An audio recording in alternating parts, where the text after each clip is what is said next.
American president Donald Trump മുന്നോട്ട് വെച്ച Gaza സമാധാന പദ്ധതിയിലെ ആദ്യഘട്ടം അംഗീകരിച്ചതിന് പിന്നാലെ ബന്ദികളെ വിട്ടയക്കാൻ തയ്യാറായതായി ഹമാസ്.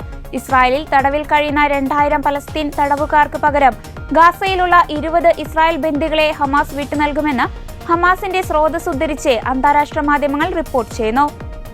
ജീവപര്യന്തം തടവിന് ശിക്ഷിക്കപ്പെട്ട 250 പാലസ്തീനികളെയും ആക്രമണം ആരംഭിച്ചതു മുതൽ ഇസ്രായേൽ തടവിലാക്കിയ 1700 പേരെയും വിട്ടയക്കുവാനാണ് ഹമാസ് ആവശ്യപ്പെട്ടത്. കരാർ അംഗീകരിച്ച് 72 മണിക്കൂറിനുള്ളിൽ കൈമാറ്റം നടക്കുമെന്നാണ് പ്രതീക്ഷ. അതേസമയം ഗാസയിൽ നിന്നുള്ള ബന്ദികളെ സ്വീകരിക്കുവാൻ തയ്യാറെടുക്കുകയാണെന്ന് ഇസ്രായേൽ സൈന്യം അറിയിച്ചു. ഇസ്രായേലും ഹമാസും കരാർ അംഗീകരിച്ചതിനെ സ്വാഗതം ചെയ്യുന്നുവെന്നും ഇസ്രായേൽ സൈന്യം എക്സിൽ കുറിച്ചു. ഈജിപ്തിൽ വെച്ച് നടന്ന മധ്യസ്ഥ ചർച്ചകളുടെ 3-ാം ദിവസമായിരുന്ന ഇന്നലെയായിരുന്നു വെടിനിർത്തലും ബന്ദിമോചനവും ഉൾപ്പെടുന്ന കരാറിന്റെ ആദ്യഘട്ടത്തിൽ ഹമാസും ഇസ്രായേലും ഒപ്പുവെച്ചത്.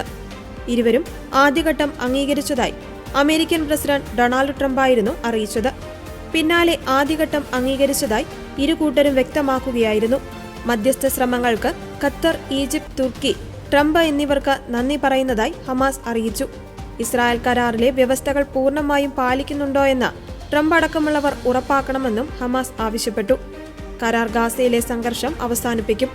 അധിനിവേശ സേനകളുടെ പൂർണ്ണമായ പിൻവാങ്ങൽ ഉറപ്പാക്കും. മാനുഷിക സഹായങ്ങളുടെ പ്രവേശനം ഉറപ്പാക്കും. ജയിൽ തടവുകാരെ കൈമാറും.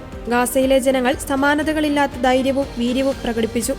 സ്വാതന്ത്ര്യം, സ്വയം നിർണയാവകാശം എന്നിവ കൈവരിക്കുന്നതുവരെ ഞങ്ങൾ ഞങ്ങളുടെ ജനങ്ങളുടെ അവകാശങ്ങളെ കൈവിടില്ലെന്നും ഹമാസ് വ്യക്തമാക്കി. ഇത് ഇസ്രായേലിന് ഒരു മഹത്തായ ദിവസമെന്നാണ് ഇസ്രായേൽ പ്രധാനമന്ത്രി ബെഞ്ചമിൻ നെതന്യാഹു പ്രതികരിച്ചത്. കരാറിന് അംഗീകാരം നൽകുന്നതിന് നാളെ സർക്കാരിനെ വിളിച്ചു ചേർക്കുമെന്നും എല്ലാ ബന്ദികളെയും തിരികെ വീട്ടിലേക്ക് കൊണ്ടുവരുമെന്നും അദ്ദേഹം കൂട്ടിച്ചേർത്തു.